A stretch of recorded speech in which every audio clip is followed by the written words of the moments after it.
In a recent video, I talked about how marijuana products were once widely available at corner drugstores all across the United States, offering a safe, effective, and natural remedy to the American consumer, until a wave of hysteria took it all away. And the reefer madness hysteria was indeed multifaceted. Politicians seized upon the issue to advance their campaigns. Pulp fiction authors churned out trashy paperbacks demonizing weed. And of course, there is the infamous Reefer Madness movie.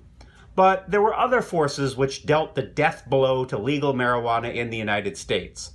If you're guessing corporate greed and vested interests had something to do with it, you would be right.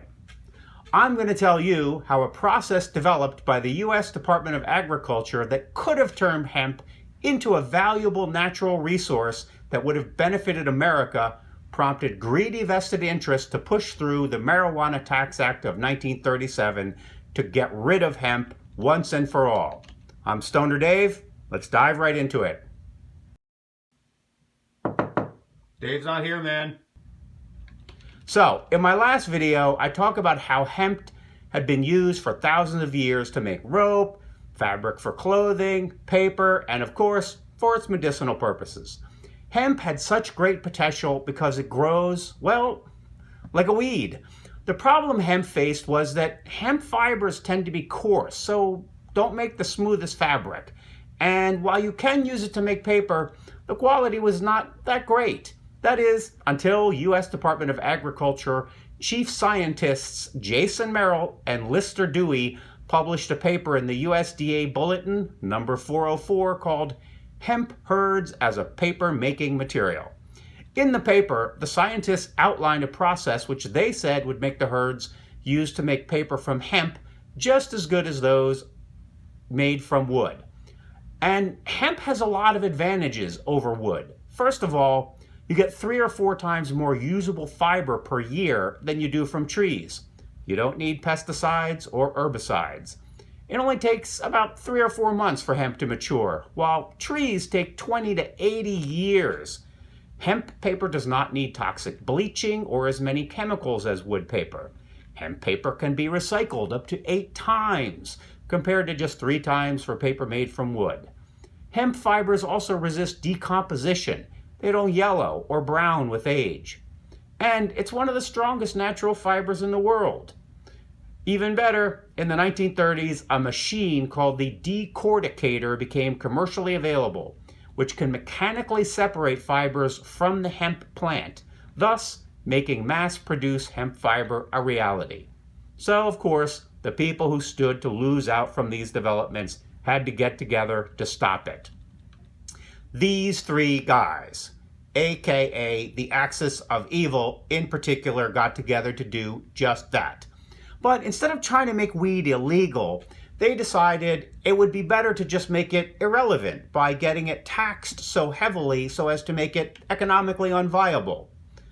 The axis of evil consisted of these guys: Andrew Mellon, William Randolph Hearst, and the DuPont family.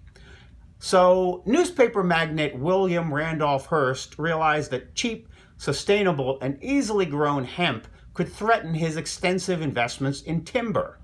Meanwhile, Mellon, who was Secretary of the Treasury and also the wealthiest man in the U.S. at the time, had invested heavily in the DuPont family's new synthetic fiber, nylon, which might have to compete with hemp fiber.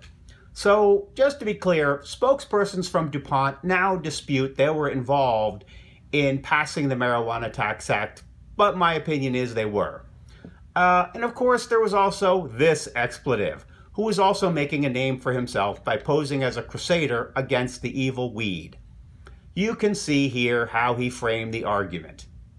And my apologies for the offensive term. I just want to show what this guy was really all about. And actually, that was just a little sliver. In testimony to Congress, he also stated that he had gathered evidence from someone on the ground in Arizona that marijuana was leading to all manner of crime in that state. This is what Enslinger told Congress. Quote, 2 weeks ago, a sex-mad degenerate named Lee Fernandez brutally attacked a young girl in Alamosa, Arizona. He was convicted of assault with intent to rape and sentenced to 10 to 14 years in the state penitentiary. Unquote. Okay, so I'm not a lawyer, but 2 weeks from the offense to being put on trial, sentenced, and already in jail, that seems really fast to me. So maybe I'm a little skeptical of Enslinger. But let's just assume he is not a lying sack of fecal matter. See what else he had to say. Quote, police officers there know definitively that Fernandez was under the influence of marijuana. But this case is one of hundreds of murders, rapes, petty crimes, insanity that has occurred across southern Arizona in recent years. I wish I could show you what a small marijuana cigarette can do to one of our degenerate Spanish-speaking residents. That's why Arizona's problem is so great. The greatest percentage of its population is composed of Spanish-speaking persons, most of who, that was his words, yep, he made the grammatical mistake, most of who are low mentality because of social and racial conditions. Unquote.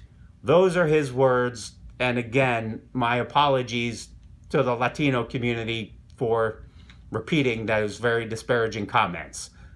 But there were also voices of reason. For example, the head of the American Medical Association also testified to Congress. This is what he said. But Congress decided to ignore the scientists and instead go along with the hysteria. This had the added benefit of being good for a group of really rich and powerful people. So they passed the Marijuana Tax Act of 1937, despite hearing from medical experts that everything else they had heard was a load of hooey. That law was eventually overturned in a case brought by LSD activist Timothy Leary in 1969 that went all the way to the Supreme Court. But by then, there were other laws that had made marijuana illegal, so we'd have to wait a couple of more decades to finally see legal weed in the US. But that's a topic for another video. I'm Stoner Dave, signing off. Stay baked. Dave's not here, man.